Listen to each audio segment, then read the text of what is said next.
Všude se mluví o tom, jak je velmi důležité pracovat s mailingovou databází.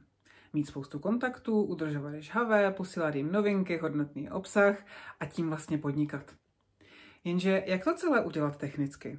Jak vytvořit ty krásné formuláře, jak nastavit automatické e-maily nebo potvrzení, které vyžaduje GDPR?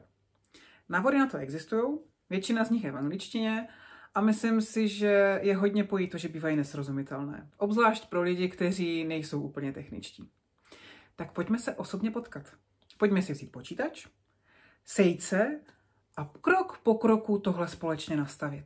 Nejenže na konci odejdete s funkčním mailingovým systémem, ale hlavně budete rozumět, jak se to dělá a co je potřeba mít i v těch mailech. Jaké jsou úskalí? Jak to udělat, aby vaše maily ideálně vůbec nekončily ve spamech?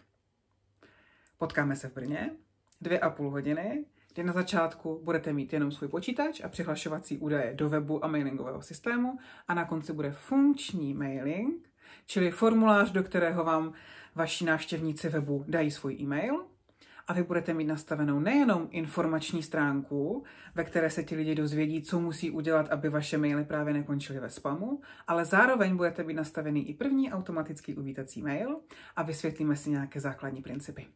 Takže potkáme se osobně. Myslím si, že je fakt velká pravděpodobnost, že to bude sranda. Bude nás málo, takže na všechno bude čas, na všechny se dostane. A nejkrásnější na tom je, že vlastně nemusíte umět nějaké technické pojmy nebo být zběhlá v IT světě. Když něco nepůjde, tak se jednoduše přihlásíte, já přijdu a vy mi řeknete, tohle to nefunguje, co s tím mám dělat. A já vám poradím. Takže se na vás těším v Brně.